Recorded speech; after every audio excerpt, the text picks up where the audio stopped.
How do you know you're being authentic? Hi, I'm Beth Strathman. Welcome back to my channel, devoted to your personal growth and development. And in this video, I'm talking about authenticity. You know how most of us have acted in a way that wasn't really our best? I mean, you may have lost your temper, or you were unkind towards someone. Maybe you ghosted somebody. Or maybe you just were blunt with someone out of frustration. And how often when we've acted in those ways, have we maybe said to ourselves, well, I can't help it, I was just being myself. As though that kind of behavior is your authentic behavior. And my question is it? There is an idea that in the first half of life, you go out and conquer the world. And in the second half of life, you conquer yourself. Carl Jung said it this way: the first half of life is devoted to developing a healthy ego, and the second half is devoted to letting go of it. So which part of you are you referring to when you think you're being authentic? To the persona that you created when you're out conquering the world, or to the self that you became or are after letting go of that ego? Therein lies the conundrum. For reference, our English word authentic comes from Greek and Latin words meaning original, genuine, principle, and one acting out of their own authority. The idea of authenticity reminded me of something Joseph Campbell referred to. He shared he shared it from this book, Thus Spoke Zarathustra, hard to say, by Friedrich Nietzsche. In this book, the main character shares wisdom. One of his life observations that he shares, it involves a camel turning into a lion, slaying a dragon, and then becoming a child. It's about the masks we wear as we go throughout the 3 stages or transformations we progress through during life. So, according to Nietzsche, what are these 3 stages? Well, the first stage is a camel. And the camel bends down on its knees and says, "Put a load on me." And this is the stage we go through during infancy and childhood. And it forms the foundational persona or mask that we all have with us. This is a very impressionable stage where we are learning all the rules and ways of being in our family and in society. So we're learning what it's necessary to live in a community. And in this stage, of course, we're very dependent on everyone around us. In this stage, it's important to learn humility and obedience, like the camel. We learn to adjust our authentic instincts to remain connected to our family, friends, and the wider community. We create a narrative about ourselves that isn't necessarily authentically who we are in order to fit in and to serve the interests of the wider community. This is the stage that Jung is referring to as forming a healthy ego to help you navigate and conquer the world. The camel then, carrying all the societal norms, gets up and goes out into the desert of realization of its own individual nature. This brings us to the next stage, where the camel becomes the lion.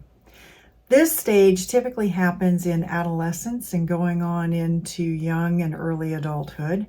It happens almost automatically. You just start to kind of rebel against your parents and society in ways. You start to turn inward towards your own inner life instead of looking outward to your parents. The lion exerts its will and seeks to unburden itself from everything that others have put on it. And the lion also seeks to find its own meaning.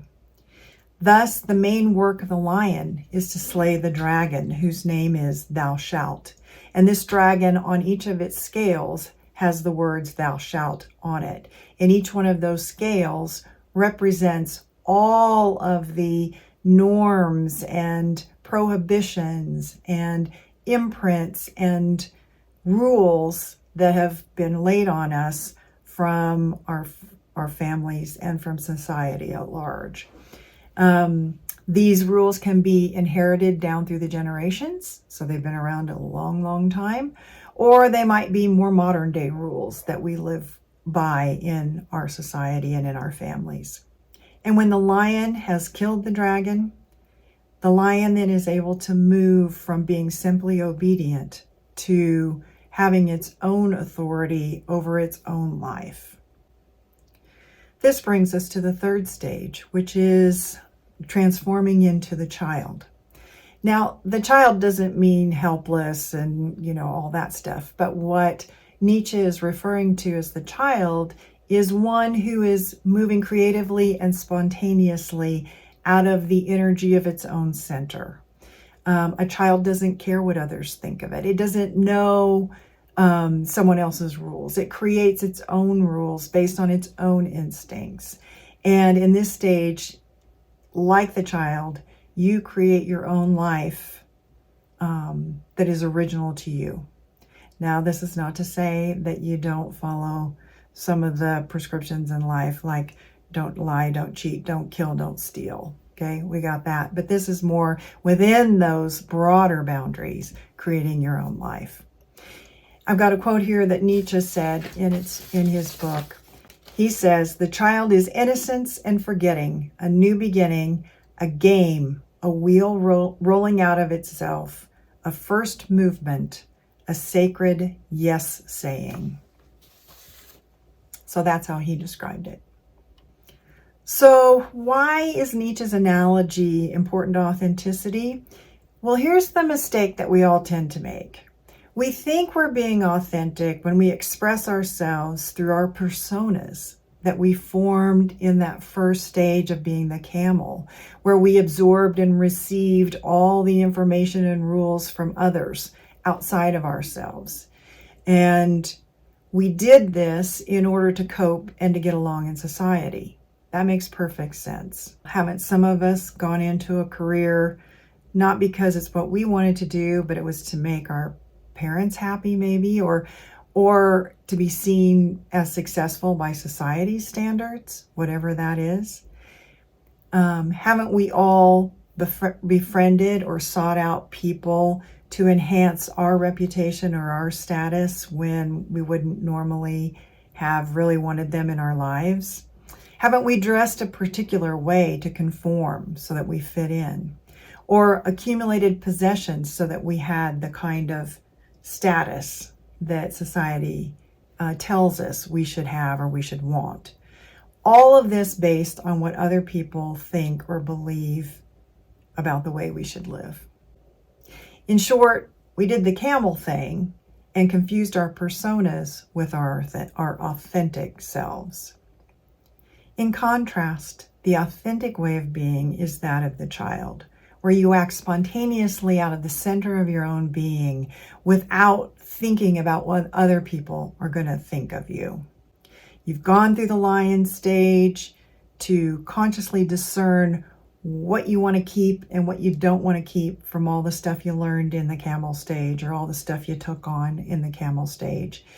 And so you're no longer completely dependent or obedient to what others told you to believe or to do.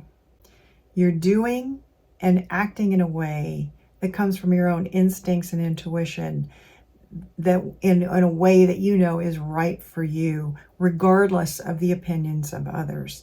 That's when you are acting as your own best, original, authentic self. Now, you haven't quite made it to the child stage when you experience conflict or stress in your life. And I mean a lot of conflict and a lot of stress. You might believe the conflict and stress is because of everything that's going on in the world, or it's because of other people, but it's not. It's really the tension created because you're not living from the center of your own authentic self. More so, when you express heightened emotions due to that stress or conflict, like frustration, overwhelm, irritability, agitation, moodiness. These emotions are real for you and you are reacting to the conflict or stress. That's true. But you're being an authentic camel or lion. But that's not the ultimate you who is authentic. The ultimate you who's authentic is getting to that child stage where you don't care about what other people are telling you what to do. You act from your own intuition and instinct. So, are you a camel, a lion, or have you made it to the authentic stage of being the child? Thanks for watching.